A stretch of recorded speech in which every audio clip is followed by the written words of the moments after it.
वो बोलती है, या तो मेरी हेल्प करो या मुझे इस रिश्ते से आज़ाद कर दो।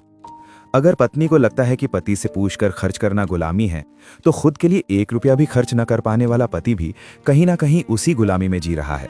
मैं दिन भर कमाता हूँ, लेकिन अपने पैसों से अपनी मर्जी का 1 रुपया भी खर्च नहीं कर पाता। उसे लगता है कि वो इंसान नहीं, बस एक ATM बन चुका है। लेकिन उसकी इस हालत की वजह कौन है? उधर सुबह होते ही एक और इंसान की दौड़ शुरू हो जाती है।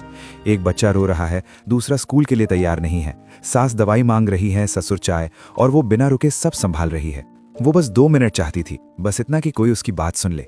लेकिन वो भी नहीं मिला, क्योंकि जिस पति को घर की सारी जिम्मेदारी उठानी है, उसके पास रुकने का वक्त ही नहीं बचा। रात को जब वो वापस आता है तो उसे वही घर मिलता है। वो कहती है, मैं अब अकेले सब नहीं कर सकती, बच्चे, घर, तुम्हारे माँ बाप, रसोई, या तो मेड रखो या फिर मुझे इस रिश्ते से आज़ाद करो।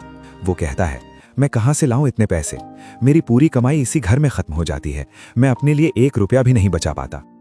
लेकिन इसका जवाब बचपन में छुपा है। जब बेटी ने बाइक उठाई तो उसके हाथ में किचन सेट पकड़ा दिया गया, और जब बेटे ने बाइक उठाई तो उसे कहा गया, एक दिन तू बहुत पैसे कमाएगा। उस दिन पहली बार उसे अपने बचपन में अपना बचपन दिखा, और रात को वही आवाजें। बेटियां घर संभालती हैं, लड़के घर चलाते हैं। फिर उसे याद आया, उसकी पत्नी नौकरी करना चाहती थी, लेकिन उसने ही कहा था, तुम्हें काम करने की क्या जरूरत है, मैं हूं ना। आज अगर वही औरत तुम्हारी कमाई पर निर्भर है तो इसमें उसकी गलती कहाँ है? तुमने उसके पंख काटे और अब शिकायत कर रहे हो कि उसका भार तुम पर क्यों?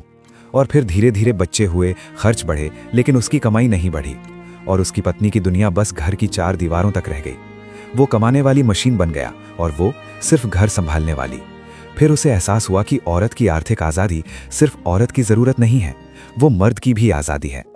अगले दिन उसने पहली बार बेटी के हाथ से बाइक नहीं छीनी, बल्कि खुद उसके लिए वही बाइक लेकर आया। समस्या औरत नहीं है, समस्या वो सोच है जो औरत को आश्रित बनाती है और मर्द को ATM। अपनी बनाई बेड़ियों पर रोना बंद कीजिए। अगर खुद आज़ाद होना है तो पहले सामने वाले को आज़ाद कीजिए।